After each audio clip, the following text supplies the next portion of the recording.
We are going forward. The march towards freedom and justice is irreversible. The man who would be president. He traipsed the world stage, courting support and money for the new South Africa yet to be born. Madiba had the meek and mighty eating out of his hands. Former Reserve Bank Governor Tito Mboweni accompanied him on that trip. He recalls how Mandela's interactions with leaders from China and Vietnam convinced him that nationalization was not an option. What impact did that have on South Africa's future economic policy? That was very revealing, in fact, because both of them asked him a question. Why are you talking about nationalization when we leaders of communist parties are talking about privatization and attracting the private sector into our economies?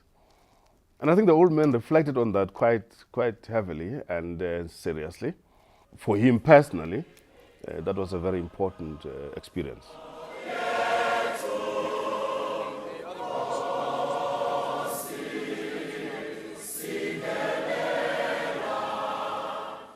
Mandela described apartheid South Africa as a country of extremes.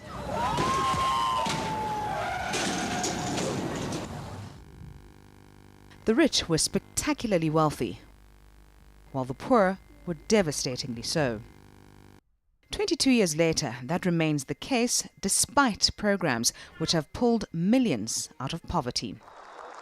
Which begs the question, did South Africa make the right policy choices? Will you please raise your right hand and say, "So help me God"? So help me God.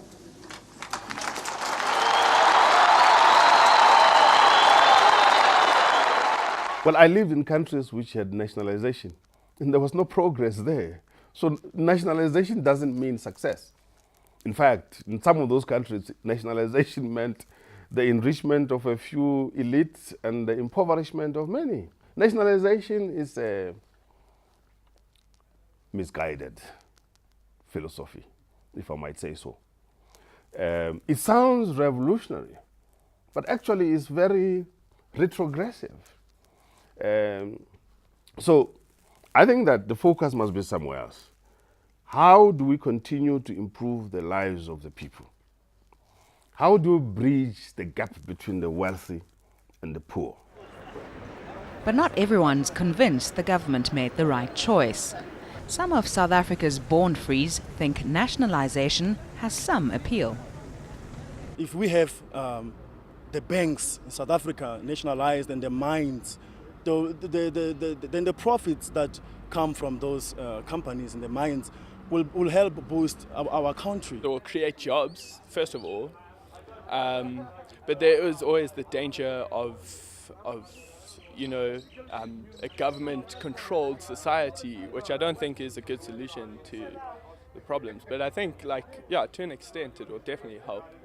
In other countries, maybe, but because of the corruption in this country, I don't feel confident enough in the government to really feel that it would, help our economy at all. With any proposal, there first needs to be a structured plan, and nationalisation could work, but I do think that there needs to be numerous independent authorities that can monitor how this nationalisation is implemented. Certain sector within the government right now in terms of nationalisation can work, but then obviously will depend on quite a lot of factors that the government needs to start looking into. Like when you can't talk about nationalisation and you don't talk about skill development and capacity building, which are areas that the government actually need to invest into, and then we can move forward with that. Nelson Mandela returns to Davos in 2014, but this time on the big screen. Filmmaker Anand Singh has told Madiba's story in the blockbuster film Long Walk to Freedom. My lord, it is not I but the government that should plead guilty. Freedom, it is an ideal for which I am prepared to die. The World Economic Forum will host a special screening on Friday.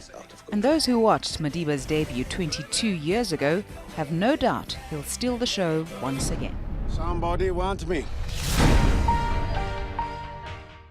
Well, tell us something special or unique that happened at that time.